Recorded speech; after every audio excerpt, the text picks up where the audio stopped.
Ya, selamat pagi semuanya dari Medan, kembali dengan Fauzi di sini. Memang Pak Dwi yang paling menarik saya kira, Swiss ini memang selalu sering menetapkan eh, batasan nilai tukar dia terhadap beberapa mata uang lain, ya, termasuk dengan euro.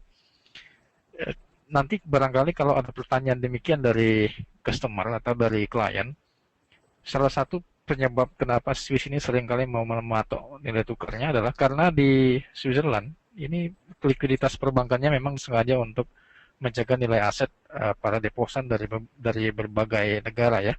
Kita tahu bahwasanya Swiss itu adalah pusat penyimpanan deposit terbesar di dunia, sehingga nilai tukar yang digunakan juga harus tentunya dipandang safe dan aman bagi di mata investor. Oleh karena itu jawaban yang paling logis saya kira untuk teman-teman sampaikan kepada teman yang lainnya, bahwasanya kenapa sih seringkali menetapkan nilai tukarnya terhadap mata uang lainnya, terutama di mata uang euro. Baik, untuk kali ini saya akan coba tampilkan dengan sudut pandang yang berbeda tentang laporan pertumbuhan ekonomi yang kemarin dirilis mengecewakan dari euro. Kita tahu bahwasanya euro sejak 2013 sampai hari ini nilai tukarnya sangat terapresiasi bagus. Tentunya eh, apresiasi sebuah mata uang ini disebabkan karena adanya demand yang meningkat di perbankan, ya. Sebab permintaan ini banyak faktor. Pertama, karena penggunaan nilai tukar euro sebagai neraca perdagangan, kemudian meningkatnya volume impor dari euro, dari negara euro terhadap negara lain. Artinya mata uang euro harus menguat untuk membeli komoditi lain, sehingga komoditi lain harus nilai murah supaya euro ini bisa membeli dengan volume yang lebih banyak. Saya kira logika sederhana dalam dunia ekonomi, mata uang Uni Eropa ini menguat dikarenakan demand yang tinggi di perbankan. Oke, sekarang coba kita lihat eh, konsep perbankan dan konsep ekonomi di Uni Eropa ini menganut sistem kuartal ekonomi yang disamakan dengan Jerman, ya, di mana perhitungan kalender ekonominya dihitung dari Januari sampai Maret. Kotak warna biru ini kuartal pertama, di mana estimasi mata uang euro aktualnya kemarin di angka level 1,37 nih. Ini untuk di kuartal pertama. Saya kira eh, Januari, Februari, Maret ini nilai hit score di 1,37 sudah tercapai, ya, untuk mata uang euro. Kemudian di April, Mei dan Juni, ketepatan saat ini adalah masuk kuartal kedua. Artinya ada akselerasi yang memang sudah ditarget sampai di top, yang sudah dihitung oleh para ekonom, kemudian oleh perbankan, kemudian statistik dari pemerintah, estimasi pertumbuhan inflasi dan GDP dari negara. Ini semua sudah diperhitungkan sampai level di 1,37. Oleh karena itu, rilis data yang dilaporkan kemarin dari Uni Eropa yang laporannya mengecewakan Uni Euro ini jangan membuat teman-teman langsung pesimis terhadap euro. Ya, artinya walaupun demikian kata-kata yang dilaporkan di news, kita harus melihatnya bahwasanya ini satu hal yang logis. Artinya akan ada koreksi nanti di masuk kuartal kedua ini, sebagaimana estimasi kita di 1,35 untuk estimasi euro.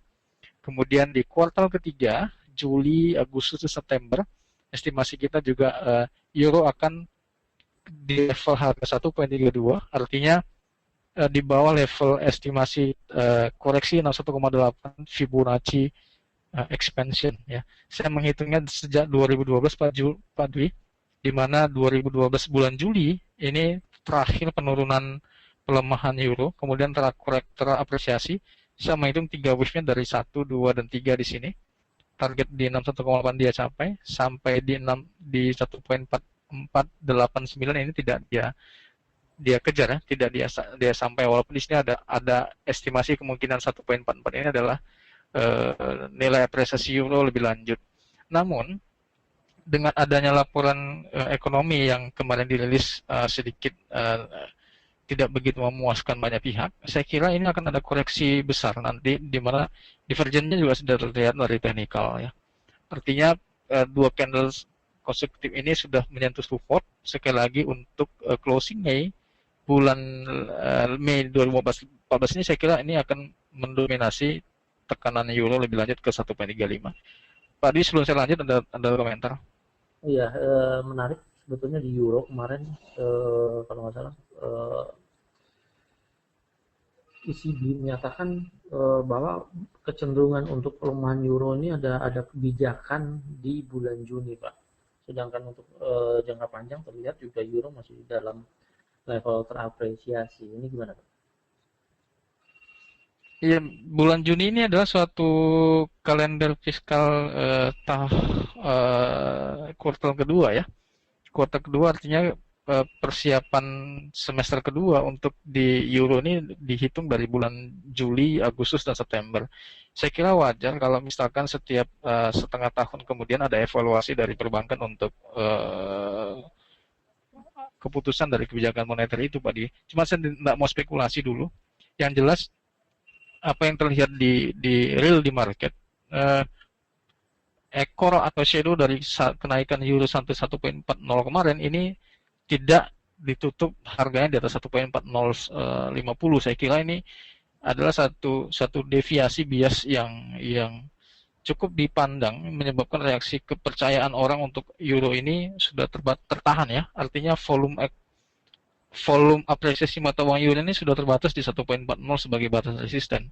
Walaupun ada estimasi ke 1,44, namun saya kira dengan adanya nada dovish kemudian estimasi ECB yang katanya mau melonggarkan suku bunga dan kebijakan moneter, saya tidak yakin dengan hal itu terjadi.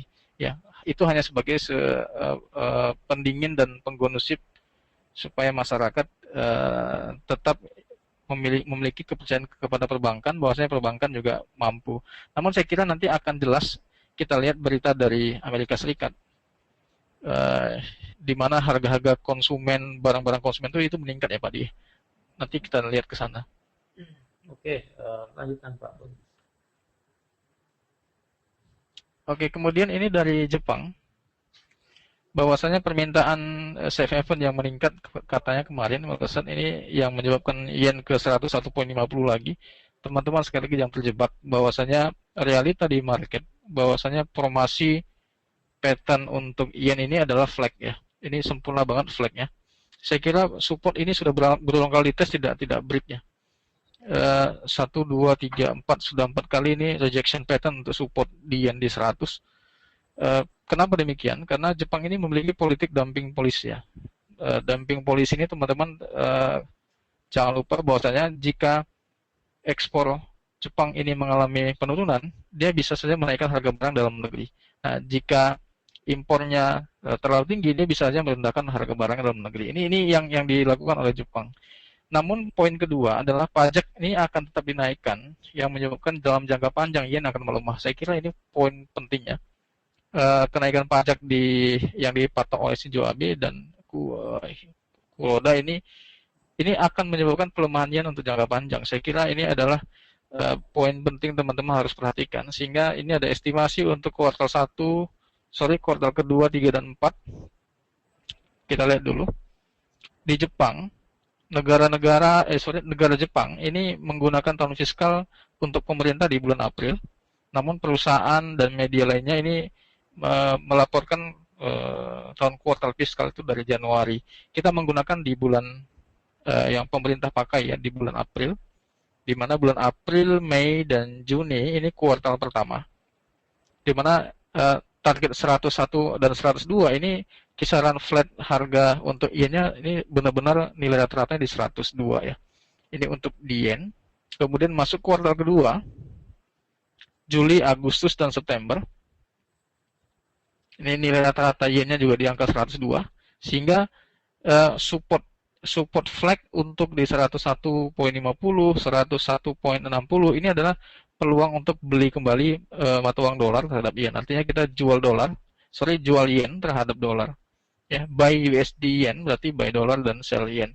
Ya, jadi jangan terjebak dengan permintaan sesat aset yen ini sebagai safe haven. Ingat, kalau misalkan kita buy yen berarti yennya menguat, grafiknya ke bawah. Kalau yennya melemah berarti dolarnya yang menguat begitu. Nah, 456 kuartal pertama 7,89 kuartal kedua, 10, 11, 12 berarti estimasi untuk akhir tahun mata uang USD terhadap yen atau yen terhadap dolar ini akan mengalami pelemahan di angka 103. Artinya akan menembus flag channel ini di atas 102 ya. Jadi teman-teman untuk strategi yen saya kira untuk hold dolar sebagai lawan dari yen ini boleh kita pergunakan dengan baik karena supportnya juga tidak tembus berulang kali. Rejection pattern-nya nampak kontras, formasinya juga flag. Pak Dwi ada komentar? Oke, yang sangat menarik sebetulnya yang tadi malam terpantau ketujuh currency atau basket yang sendiri terpengaruh kuat terhadap seluruh mata uang termasuk di euro, Australia, Kanada, Swiss dan lainnya. Itu seragam. Jadi saya biasanya ngambil posisi kalau udah seragam itu pertanda untuk mantap untuk tren ya, tren jangka pendek. Tadi malam terjadi seperti itu Pak Bobi. Iya. Di satu sisi lagi Pak Dwi, kita teman-teman semua bisa uji ya, uji di lapangan bahwasanya kalau nanti eh, mau liburan ke Jepang ya, katakanlah 2-3 bulan Anda punya plan jalan-jalan ke Jepang, apakah ke Tokyo atau kemana, Anda akan rasakan bahwasanya di sana nilai tukar yen itu sangat melemah terhadap nilai tukar mata uang yang lain ya. Real di lapangan kita bawa uang dolar akan terjadi konversi yang berbeda dengan kurs yang kita lihat di MetaTrader. Dan apa-apa yang ada di Jepang sana cukup mahal sekarang Pak Dwi. Ya, yang tadinya kita makan menggunakan uang eh, yen ya, artinya 3 kali porsi mata uang yen yang biasa kita pakai untuk makan di sana ya. Ini nanti bisa cek di lapangan apakah yang saya sampaikan ini benar atau tidak gitu. Tapi yang jelas teman-teman di sana melaporkan situasi di Jepang sana harga bahan pokok makanan ini cukup cukup naik 2 sampai 3 kali lipat di harga pokok barang tertentu. Iya sangat mahal ya tiket pesawatnya 9 juta Pak sana Pak. Iya benar Pak. Ya makanya oleh karena itu ini kenapa? Karena ada beban pajak yang ditambah di situ Pak ya. Termasuk pajak makanan, pajak hiburan, kemudian pajak lain-lain sebagainya, transportasi juga ada beban pajak. Artinya ini yang akan menyebabkan yen jangka panjang melemah. Dikarenakan stimulus Shinzo Abe yang berlebihan kemarin, mau nggak mau ini masyarakat harus dibebankan dengan pajak. Ini konsekuensi dari pelemahan yen yang akan terjadi ke depannya. Oke, silakan lanjut Pak. Oke, nah ini juga yang paling menarik dengan laporan harga konsumen Amerika Serikat yang meningkat tajam di bulan April, channelnya juga cukup sempurna saya kira reaksi dolar yang terhadap kinerja mata uang lainnya terapresiasi bagus. Tentunya ini faktor utama disebabkan adanya musim panas ya. Kemudian meningkatnya konsumsi bahan bakar dan energi untuk retail dan masyarakat. Ini yang akan bisa kita pakai sebagai analisa dan kajian kemana untuk harga minyak lebih lanjut. Oke, nah ini uh, pattern oil di angka 100.00 ini sebagai angka pivot, garis yang merah ini. Saya buat bias warna abu-abu karena di sini ada 2 kali resisten yang terjadi tidak di break, di sini dia break. Kemudian nilai agregatnya di angka 100.20 untuk di minyak. Saya kira ini adalah level pivot yang fluktuatif. Kita menggunakan alat ukur kalender fiskal di Amerika Serikat yang dimulai kuartal pertama adalah Oktober, November, Desember. Ya. Oktober, November, Desember ini kuartal pertama di 2013 ya. Berarti Amerika Serikat di 2013 bulan Oktober, November, dan Desember itu kuartal pertama. Kita lihat di sini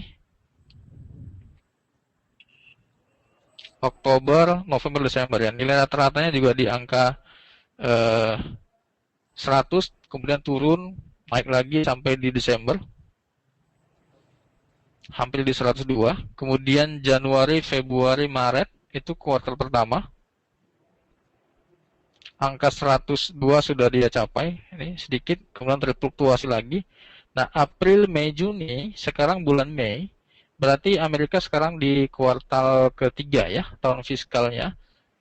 bulan Mei dan Juni. Estimasi untuk minyak ini angkanya di 103 ya. Berarti 103 ini sedikit lagi antara range 105 dan di 99, saya rasa ini 99,50. Ini satu hal yang wajar dan logis mengingat permintaan untuk energi konsumen ini meningkat ya. Oleh karena itu batas risiko kita tetap di pivot di angka $100 per barrel sebagai strong support. Teman-teman bisa menempatkan posisi long di oil dengan target di 103 dan di 103,50. Rentang harganya di angka demikian. Nah, sampai masuk bulan Juli, Agustus, September, saya kira musim panas, minat orang untuk melakukan kegiatan outdoor ini mulai berkurang. Memasuki musim dingin. Nah, ini jangan terjebak. Musim dingin di Amerika Serikat belum tentu menyebabkan harga minyak naik ya. Seharusnya konsumsi eh, minyak itu lebih banyak dipakai yang menyebabkan harga naik, tapi di musim dingin orang bukan untuk industri ya, bukan untuk kegiatan industri, konsumsi dan sebagainya. Banyak orang masyarakat lebih cenderung di rumah untuk menjaga kesehatan dikarenakan musim dingin. Oleh karena itu Juli, Agustus dan September masuk kuartal keempat terakhir untuk tahun fiskal Amerika Serikat, estimasi minyaknya akan kembali melemah. Oleh karena itu, range 104 dan 105 ini posisi penempatannya adalah short. Saya kira demikian untuk morning briefing pagi hari ini, Pak Dewi. Bisa Ya, disimpulkan? dari oil sendiri kecenderungan tetap melemah memasuki perbedaan musim dari 104 ke 105, kemudian terlihat juga range masih lebar ya, bisa dimanfaatkan untuk jenis transaksi atau strategi tertentu para investor untuk di oil. Kemudian kita lihat juga di euro kecenderungan masih dalam apresiasi memasuki tahun fiskal. Kemudian juga target untuk jangka panjang tetap ke 1,37 jangka panjang ya, bukan medium. Kemudian juga kita melihat yen juga masih fluktuatif terhadap keseluruhan pair, sehingga untuk kali ini atau untuk akhir minggu ini terlihat juga masih pergolakan harga di yen nampaknya akan terjadi hingga pada akhir penutupan minggu. Demikian ulasan yang dibahas untuk kali ini untuk kepada hari Jumat tanggal 16 Mei 2014. Mudah-mudahan bermanfaat untuk rekan-rekan semua. Seluruh informasi yang ditampilkan hanya merupakan informasi yang didapat maksimal oleh kami. Kemudian juga setiap transaksi harus dibarengi dengan money management yang cukup sehingga ketahanan margin juga tetap terperhatikan. Terima kasih Pak Fauji, terima kasih rekan-rekan semua, selamat bekerja.